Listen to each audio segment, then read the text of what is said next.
Whee! What is up, Ka POTPOT? Mr. Kalakal here, and welcome to the vlog. Alright guys, so this Sunday afternoon, because of the outbreak, quarantine muna tayo, community quarantine. That's why we're stuck here in the condo. And I'm gonna show you something sa ating vlog for this afternoon. Okay? So, ready na ba kayo? Here we go. In 3, 2, 1.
Alright guys, so you've seen the quick montage of the two bikes that we have here. We have Basha 250 and itong si Thomas 400. Okay? Now, the purpose of this video is not to paglabanin yung mga bikes according to their brand or displacement, but I'm here to show you the differences between the two bikes in order for you to consider or to help you figure out what bike to get for your summer feels this summer. Okay? So, pakita ko muna sa inyo yung mga side profiles nila. So, dito muna tayo sa angle na to. Alright, so, guys, this is Thomas 400. This is a Motorstar Cafe 400. The SRP for this bike is 135,000. As of today, according to Motorstar Marcos Highway, available na raw siya sa Caloocan branch. Okay? This one, as you all know, si Basha 250 or itong Rusi Classic 250 natin. Okay, so the SRP for this bike is 80,000 for cash and I believe it's negotiable. Abangan nyo yung video ko of the all new Rusi Classic 250 2020. So, installment plan naman ito, it's 10,000 down payment, then 2,855 monthly within 3 years. Okay, so this bike has been with me for more than a year now, October of 2018. So 1 year and ano na siya? 1 year and 4 months, 3 months, I'm not sure. And this bike has been only with me for only a week. I got this last Sunday.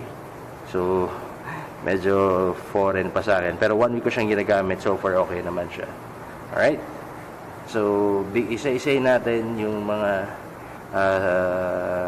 i-illustrate ko sa inyo yung specs nito mga bikes na to, and this is not a professional list down of specs of the bike. Ito lang yung pagkaintindi ko and alam ko sa bike na ito. Right, so let's start off with Basha 250. Alright, so yung panel gauge nya, ganyan na itsura. So I'd like to start off with the dashboard or itong cockpit area. Okay, so once you turn on the ignition, ayan, ang backlight nya, it's orange, pwede rin blue. So I have a different video naman on how to change the color panel. So over here we have the fuel gauge, we have your trip meter, we have your speedometer, digital na siya, and your gear indicator. And dito naman yung analog type, itong dial type nya, that's the RPM. Alright, so yun yung startup nya. And meron siyang opening ceremony. Toink. Woohoo! Okay. So, mileage nitong bike ko is 1,833 na. Alright. So, yun yung gauge niya. Dito naman sa Cafe 400 or itong Motorstar Cafe 400. Ayan. So, yung gauge niya. Ayan. So, hindi siya fully lighten up. Pag turn on mo na ignition, you need to turn on the park light. So, hindi rin siya digital type. So, over here, we have two gauges. Over here, we have your speedometer. Ayan. You also have yung mileage nyo. You also have your trip meter. Okay, so you just have to rotate this clock, itong nozzle na to, para ma-0-0 nyo yan. Okay? So, ayan siya. So, the clock for this, itong mileage na itong bike na to, it's already 9,200. Yes, I got the bike for second. Dito naman, we have your RPM, your gear, your neutral indicator, and your fuel. If yung fuel mo, if empty ka na, iilaw yan. Turn signal indicator, and your flasher light indicator. Ayan, it will light up. Or if pagka naka-high beam ka, it will light up. Okay? Now, what's lacking dito? Yung fuel gauge niya, yung level of fuel, and yung gear indicator. Pero for me, it's tolerable naman. Okay, so meron din siyang opening ceremony. Ayan. So, RPM. Okay, so what else? So, ito yung dash area niya or yung cockpit niya once you get in the bike. Alright? Difference, noticeable difference, syempre, displacement of the engine. This bike is 400cc, while this one is 250cc. Shifting pattern nito, 1 down, 5 up. So 5 up kasi 6-speed transmission to. While for the Cafe 400, it's 1 down, 4 up, and it's only a 5-speed transmission. Okay, so nandito na lang dito sa part ni Tomas. As you can see, this is a 400cc bike, but it has a kickstarter. So I believe that this bike, the engine of the bike is, it came from the technology of the old Honda 500 engine. I'm not sure, Google nyo na lang. Okay, pero ito may kickstart. While for the Rusi Classic 250, wala siyang kickstart. Ayan. Okay, so you have to purely rely on your push start. Though may push start din naman to. Okay. May push start din to. Now, let's talk about the brakes. Both of the bikes are non-ABS, but the Rusi Classic 250 has a twin brakes sa front. Dual disc brake siya sa harapan and big brakes. While for the Cafe 400, yung front brakes niya, single disc brake lang. Ayan. Pero malaki din naman siya. And so far, doon sa 1 week kong gamit, okay naman yung braking power niya. For the rear, the Rusi Classic 250 is also disc brake, single disc brake. And sa Cafe 400, drum brake pa rin. Pero like what I've said, I've been using the bike for a week. Okay siya. Okay yung braking power niya. Tolerable and kaya niya yung 400cc engine. Okay? Now, moving on, the fork of the Rusi Classic 250 is inverted, while for the Cafe 400, it's a typical regular fork, pero long travel to, kaya mas malaki. So, kaya niya ma-compensate yung bigat of the bike together with the engine. Okay? So, yun lang. Shocks nila, I'm still using the stock rear shocks. Dito, hindi pa tayo nagpalit. Hindi basta-basta magpalit. Hindi ko pa nare-research ano yung pwedeng aftermarket shocks. Dahil hindi pwede yung pang Classic 250 dahil masyadong mabigat yung bike. Baka hindi kayanin. Right? Dito naman, nag-upgrade na tayo. Nagpalit na tayo ng TTGR shocks para tumaas. Kasi if you will recall, itong bike na to, pagka nakasakay tayo, nakalundong ganyan, nagmumukhang bobber or cruiser. So, I need to replace with a higher na shocks. So, if ayaw nyo ng TTGR, you can use Yamaha SZ shocks para ma-achieve nyo yung ganong stance. Okay, what else? The bike has a center stand. Itong 250 ko natin, may center stand. For the Cafe 400, wala. Side stand lang siya. Ano pa ba? The tank looks similar, pero if we're gonna look closely, ayan, magkaiba siya. Magkaiba. Mas matulis to si Cafe 400 as compared to 250. That's why medyo bilugan to tingnan pa rin. And if we're gonna look at the side profile, ayan siya. Ayun yung difference niya. So, kayo nang bahala mag-observe kung ano yung napapansin yung pagkakaiba. Kayo na rin mag-decide if anong mas gusto ninyo. Okay, but both of them, love natin yan. Alright? So, these, I get to experience a 400cc bike, an expressway legal bike, and siya so far yung cheapest in the market right now. Okay, so let's go back dito sa Rusi Classic 250. Fuel tank capacity is 13 liters. And for the Cafe 400, I believe it's 12 or 13 din.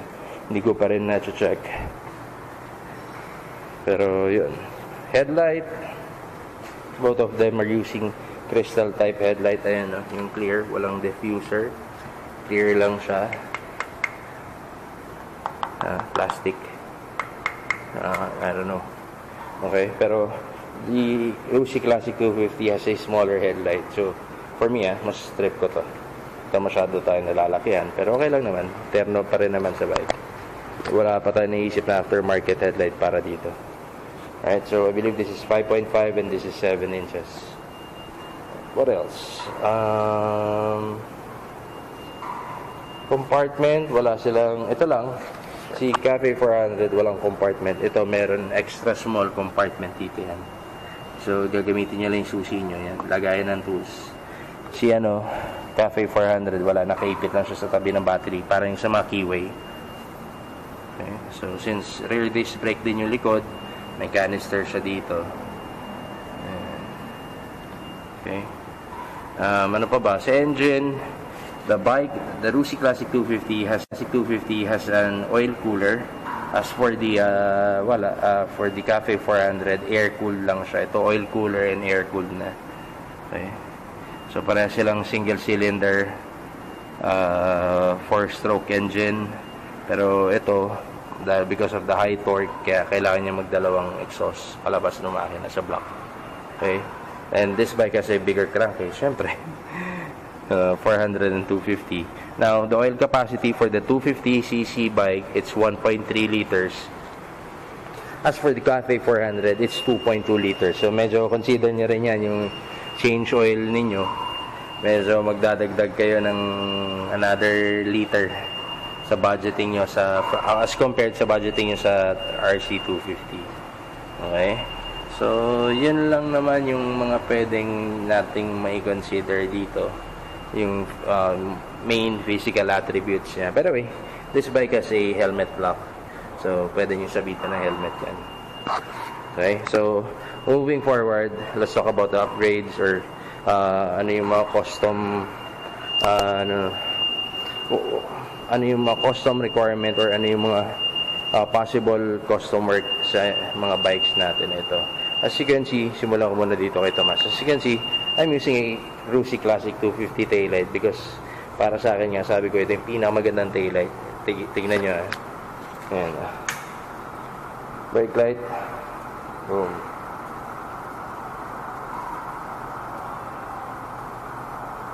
Diba? Ang linaw niya. Park light. Ayan. Mas LED pa yung para sa plate light niya. Ayan. Tingnan yung gano'ng kalinaw. As I step on the brake. Okay? So, yun. Yun yung upgrade ko sa kanya. And as for Basha, yun. Madaling ma-customize din to kasi the bike itself is already maganda na itsura niya. Minor enhancement na lang. So what we did, I replaced the handlebar. I used a Rusi Rango side mirror. I cut the frame. Yan, shorten the fender, shorten the frame. Stock seats pa din, pinabalutan lang natin, pinakapalan natin to have that bigger look. Ayan, skid plate. What else? Yung bullet pipe. Ayan, yun nandyan. And for, yung chain, upgrade na tayo, yung shocks, etc. etc. As for, pati tires pala, nag-upgrade na tayo ng Shinko 705. So, front ko, I'm still using the stock rims. Sa front ko, ang tires ko, it's 130-70. 130-80-17. For the rear, it's 140-80-17. Ayan. Dito naman tayo sa Cafe 400. Rims ko sa harap, it's 18. I'm using Shinko 805 tires. Sa front, it's 120, 90, 18. Sa rear, it's 150, 70, 17, 17 rims din.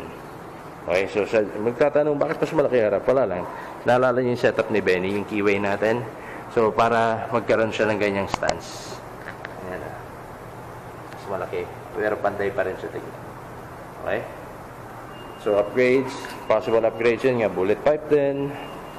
Skid plate. Ayan. Ayan. Thermal wrap, di ko pa kinukonsider talaga kasi ayoko mag-thermal wrap dahil nakakalawang ng pipe. Pa ba? Yan na naman, handlebar. Then ito, side mirror siya ng keyway. Alright, so, yan, custom fender. Well, gusto ko yung fender style ng ng Rusi Classic 250. Very clean. Ayan. So, let me just give you a quick startup of the bike. Rusi Classic 250.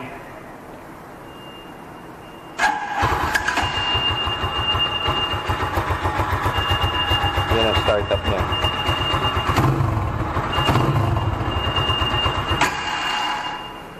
Okay. Malamig. And as for the Motorstar Ka 400,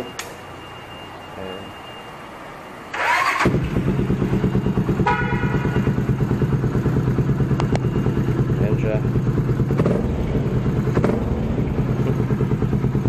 Boom. So, both bikes naging moto update pero well, actually it's a moto update episode din naman. And ayan yung ating kalakal bike. Gamit natin sa kalakal, si Bella 150. Alright? So balik tayo dito sa topic natin. So these are the two bikes.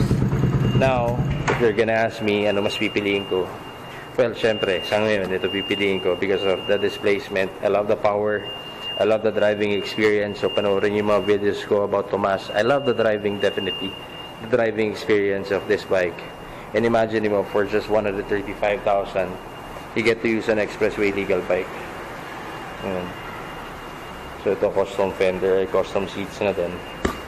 Custom fender. I had it. This is a stock fender. Kinostomize lang natin yung mounting. Kung papansin nyo, maiksi. Okay, so going back, yun nga, it's up to you to decide on which bike you would buy. Pero shinare ko lang sa inyo yung dalawang features nito mga bikes na to. Okay, and panoorin nyo rin yung mga different videos and reviews ko upon or while using the bike. Alright, so again, this bike is 135,000 and this one is 80,000. So, bahala na kayo. Riders, preference ulit ang mangyayari nito. If wala naman kayong requirement mag-expressway, then settle for this one. But if you want that speed and if you want that expressway experience, go get this one. Alright, supposedly I was about to buy the Royal Enfield Interceptor 650, pero okay na muna, para mag-on ko rin ng video to, and I have to save up for my son's tuition fee. Alright, so yun lang mga kapotpot, and I don't know if you enjoyed the video of the two bikes that we have here, yung presence nila, and if you have any questions, just send me a PM sa aking Facebook fan page na Mr. Kalakan, and pilitin natin masagot lahat yan. Alright? So, once again, this is your boy, Mr. Kalakan. Now signing off. Ciao. Wee! Good night, everyone. Ride safe and God bless. Peace.